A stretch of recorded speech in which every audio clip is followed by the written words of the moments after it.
Opposition کا جو ابھی تک کا رول ہے وہ ماضی میں جو ہم دیکھتے آئے ہیں، یہ تیسرا موقع تھا۔ اپوزیشن جو ہے بڑی دھواں دھار تقاریر تو کر رہی ہے، بہت زیادہ شور شرابہ بھی کر رہی ہے، اور یہ بھی کہتی ہے کہ جناب ہم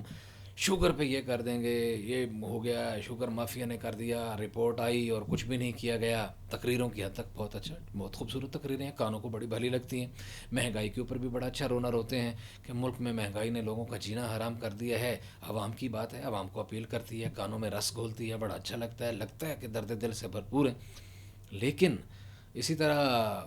دیگر معاملات، ابھی آٹے کا معاملہ آ رہا ہے، اس کے اوپر بات کر رہے ہیں، چینی پہ بات کر رہے ہیں، دیگر معاملات پہ بات کر رہے ہیں، پیٹرول پہ پیٹرول بات پہ کر بات رہے کر ہیں، چکے ہیں، ڈالر پھر پہ بات ڈالر کر پہ چکے بات ہیں۔ ہو رہی ہے۔ لیکن عملی صورتحال یہ ہے کہ بڑا خوبصورت موقع تھا قومی اسمبلی کے اجلاس کے دوران، وہ ان تمام معاملات کے اوپر کھل کے بات کرتے، یا جب اگر وزیر اعظم بات کر رہے تھے تو اس کے بعد اپوزیشن اپنے بھرپور انداز میں، اپنا ایک مدل سے انداز میں اپنا اسٹانس پیش کرتی، اور عوام کا جو مطالبہ تھا، عوام کی جو دکھ تھا، جو عوام کی جو تکلیف تھی، اور یہ جو بھوک کی صورتحال ہے، یا جو افلاس کی صورتحال ہے، یا جو مہنگائی کی صورتحال ہے، اس کے اوپر ایک اچھا اپنا اسٹانس لے سکتے تھے اور اپنی بات کر سکتے تھے۔ لیکن یہ اتنی اچھی اپوزیشن ہے، یہ تو بڑی خوش قسمت ہیں جناب عمران خان۔ میں تو ان کو کہتا ہوں کہ بڑے مقدروں کے اچھے ہیں، ان کے کوئی نیک کام ان کے کام آ گیا ہے کہ اتنی اچھی اپوزیشن کبھی کسی کو نہیں ملی۔ کہ اس وقت جب اختر مینگل چلے گئے تھے تو عددی پوزیشن یہ تھی کہ اپوزیشن کے پاس 2 بندے زیادہ تھے۔ ہاں جی، اور اگر یہ بجٹ چاہتے تو بجٹ پیش منظور نہیں ہو سکتا تھا، کیونکہ 160 لیے ہے گورنمنٹ نے اور 162 بندے اپوزیشن کے پاس تھے، 162، 2 بندے زیادہ تھے۔ لیکن سوچنے کی بات یہ ہے کہ وہ سارے لوگ آئے کیوں نہیں؟ وہ کس ڈیوٹی پہ تھے؟ اجلاس میں شریک کیوں نہیں ہوئے؟ اور گنتی ہوتی ہے تو 40-50 کا گیپ آتا ہے، آپ کے 118-19 نکلتے ہیں اور ان کے 160 نکلتے ہیں۔ تو اس کا مطلب یہ ہے کہ کہیں نہ کہیں خاموشی سے کوئی کام ایسا ہو رہا ہے، اپوزیشن میں بیٹھے ہوئے لوگ بذات خود اندر سے جو عمران خان صاحب کے ساتھ ملے ہوئے ہیں وہ ان کو ایسے نہیں بھیجنا چاہ رہے، یا وہ کسی سگنل کے منتظر ہیں، کسی اشارے کے منتظر ہیں کہ کہیں سے وسل بجے گی، کوئی امپائر کی انگلی کھڑی ہوگی تو پھر بات کریں گے۔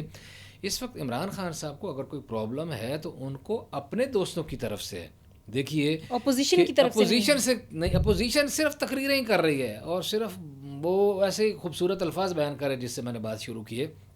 اس سے پہلے آپ دیکھ لیں، آپ نے دیکھا جب سینٹ کے چیئرمین سینٹ کے الیکشن تھے، چیئرمین سینٹ کے الیکشن کے موقع پہ بظاہر گفتگو میں، تقریروں میں یوں لگ رہا تھا کہ یہ ابھی گورنمنٹ چلی جائے گی، ابھی یہ ہو جائے گا، یہ اپوزیشن کسی صورت میں چیئرمین سینٹ نہیں بننے دیں گے اس کو، صادق سنجرانی کو، بالکل اور یہ تباہی پھیر دیں گے، ایسے کر دیں گے۔ تقریریں ان کی ساری اسی طرح تھی، لیکن سب خاموشی سے کان لپیٹ کے گئے، ووٹ ڈال کے آ گئے۔ اور اس مشکل وقت سے کس نے نکالا؟ خاص طور پر پاکستان پیپلز پارٹی نے ایک خاموش کردار ادا کرتے ہوئے جناب عمران خان کو اس مشکل وقت سے نکال لیا۔ اس کے بعد پھر ایک مشکل وقت آ گیا، آرمی چیف کی جو ہے اس کے حوالے سے جو لیجسلیشن کے لیے جو آرڈر آیا،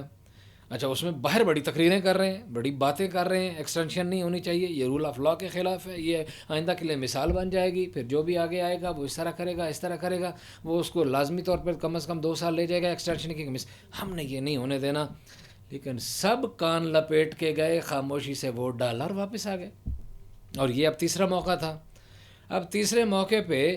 اگر بجٹ منظور، یہ ہماری کوئی خواہش نہیں ہے، ہم ایک گورنمنٹ کے فورم پہ بیٹھے ہوئے ہیں، ایسوسیٹڈ پریس آف پاکستان کا یہ جو فورم ہے، اس میں ظاہر ہے کہ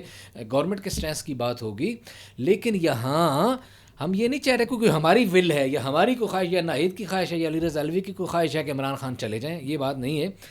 لیکن وہ ہم اس بات کو ڈسکس کر رہے ہیں، یہ جو پبلک کو بے وقوف بنانے کے لیے اپوزیشن کرتی ہے، جو ڈرامے کرتی ہے، جو آنسو بہاتی ہے اور جو دکھوں کا اظہار کرتی ہے، کہ اگر تو آپ واقعی آپ اتنے مخلص ہیں اپوزیشن کے ساتھ، آپ اتنے ہی نیک نیت ہیں اپوزیشن والے حکومت عوام کے ساتھ، خاص طور پہ عوام کے ساتھ، تو پھر آپ کو وہاں شوگر پہ بھی بات کرنی چاہیے تھی، تقریریں کر کے آنے جانا چاہیے تھا، اس معاملے کو ایک بھرپور انداز میں کرنا چاہیے تھا۔ پیٹرولیم پہ آپ بڑے اچھے انداز میں بات کر سکتے تھے، اپنے باہر تو بڑی باتیں کی، بڑے مسخرے پن کیے کہ جی یہ دیکھیے کہ کون سا مسئلہ حل ہوا ہے۔ یہ واقعی بڑی عجیب بات ہے کہ ملک میں بحران تھا پیٹرول کا، اور اس مسئلے کو حل کرنے کے لیے پیٹرول کو 25-26 روپے بڑھا دیا گیا، ٹھیک ہے۔ اس میں بھی وزیر اعظم عمران خان صاحب کے علاوہ کسی دن ہم اس پہ پورا ایک پروگرام کریں گے انشاءاللہ کہ وزارت پیٹرولیم اور پیٹرولیم میں بیٹھے ہوئے بہت سارے کچھ ایسے لوگ اور کابینہ میں بیٹھے ہوئے کچھ ایسے لوگ جنہوں نے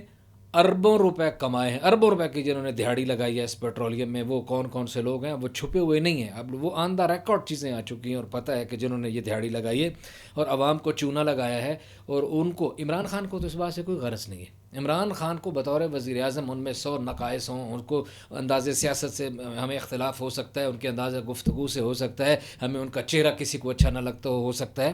لیکن انہوں نے کچھ ایسا نہیں کیا، ان کو کوئی بینیفٹ نہیں ہے، ان کو کوئی پرافٹ انہوں نے نہیں لینا، ان کو کوئی شیئرنگ نہیں ہے، ان کی کوئی کرپشن نہیں ہے.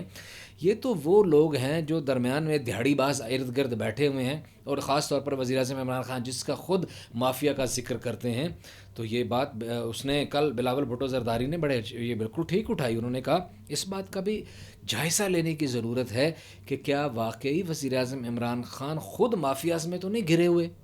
اور مافیاز میں تو گھرے ہوئے ہیں کہ کیبنٹ میں بیٹھے ہوئے کچھ لوگ جن کا میں یہاں نام نہیں لے سکتا اور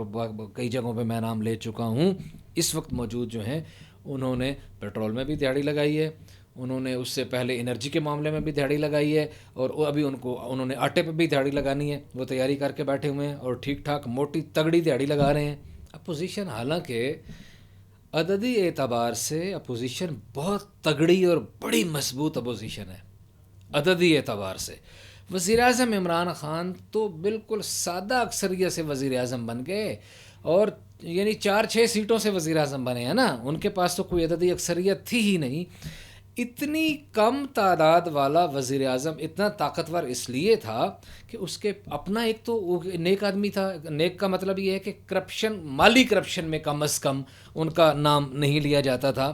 دوسرا یہ ہے کہ وہ جو ان کا ویژن ہے، جو ان کا خیال ہے، جو ان کا انداز ہے، اس سے لوگوں کو یہ لگتا تھا یا لگتا ہے ابھی بھی کچھ لوگوں کو کہ عمران خان ان کے مسائل حل کریں گے، کہ وہ ایک سٹڈی کر کے آئے ہیں، ان کی 22 سالہ سٹرگل ہے. ایون حسن نثار وغیرہ جو ان کے بہت بڑے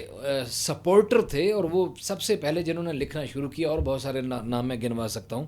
تو وہ لوگ جو ہے وہ ان کی بھرپور سپورٹ کرتے رہے. انہوں نے لوگوں کی رائے عامہ بنائی اور لوگوں نے بھی خود دیکھا ان کی تقاریر سے، ان کے جلسوں سے، ان کی ٹی وی اپیئرنسز سے، ان کے ٹاک شوز میں گفتگو سے کہ وزیر اعظم عمران خان مسائل حل کریں گے. وزیر اعظم عمران خان کی تقریریں جب سنیں تو ابھی بھی لگتا ہے کہ شاید وہ مسائل حل کرنا چاہتے ہیں ابھی بھی، اور شاید وہ اس میں کامیاب ہو جائیں. لیکن عملی طور پر جو نقص ہوا وہ یہ ہوا کہ ان کو اچھی ٹیم بنانے نہیں آئی، یا نہیں بنائی، یا نہیں بنا سکے، یا انتخاب غلط تھا. انفارچونیٹلی ان کے پاس چوائسیز ایسی دیکھیے 22 سالوں میں ایک لیڈر کو، ایک راہبر کو، دیکھیے ہم چھوٹی چھوٹی تنظیمیں چلاتے ہیں، چھوٹے چھوٹے ادارے چلاتے ہیں، تو ہم بھی تو کوئی ٹیم بناتے ہیں نا چھوٹے چھوٹے لیول پہ. اگر ایک ٹیم چھوٹے لیول پہ ایک بندہ جو لیڈ کر رہا ہوتا ہے مختلف لوگوں کو، اگر وہ بھی اپنی ٹیم اچھے انداز میں سلیکٹ کرتا ہے تو جس نے ملک چلانا تھا اس کی ٹیم تو اچھی ہونی چاہیے تھی.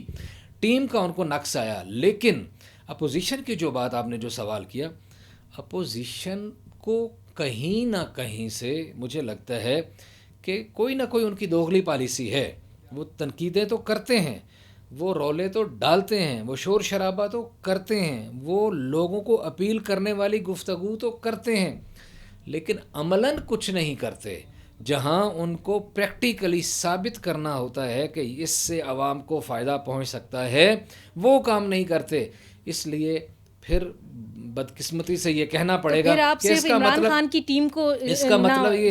مطلب یہ ہوا کہ وہ بھی کسی نہ کسی لیول پہ بینیفیشری ہیں. ان کو بھی کہیں نہ کہیں مالی منفعت ہوگی نا بھائی. کوئی عمران خان کی ٹیم میں بیٹھے ہوئے تو خالی پیٹرول سے یا آٹے سے یا ان چیزوں سے نہیں کما رہے ہوں گے نا. جو پہلے اتنے عرصہ برسر اقتدار رہے ہیں 50-60 سالوں سے، جو آپ نے ابھی سوال کیا ہے، تو ان کے بھی تو کہیں نہ کہیں تانتے اڑے ہوئے ہیں نا. وہ بھی تو وہیں سے اپنے معاملات کما رہے ہیں، ان کے بھی تو معاملات کہیں سے چولہا سیدھا ہوتا ہے نا. تو اس لیے وہ بھی شوگر میں بھی آپ دیکھ لیں، شوگر میں اگر جہانگیر ترین کا نام ہے تو ابھی بھائی نواز شریف کا بھی تو نام ہے. نواز شریف خاندان کی شوگر ہے نا، شہباز شریف وغیرہ پورا خاندان ان کی یہ شوگر میں ہے، چودھریوں کی ملیں ہیں، اور باقی بہت سارے لوگوں کے ملیں ہیں.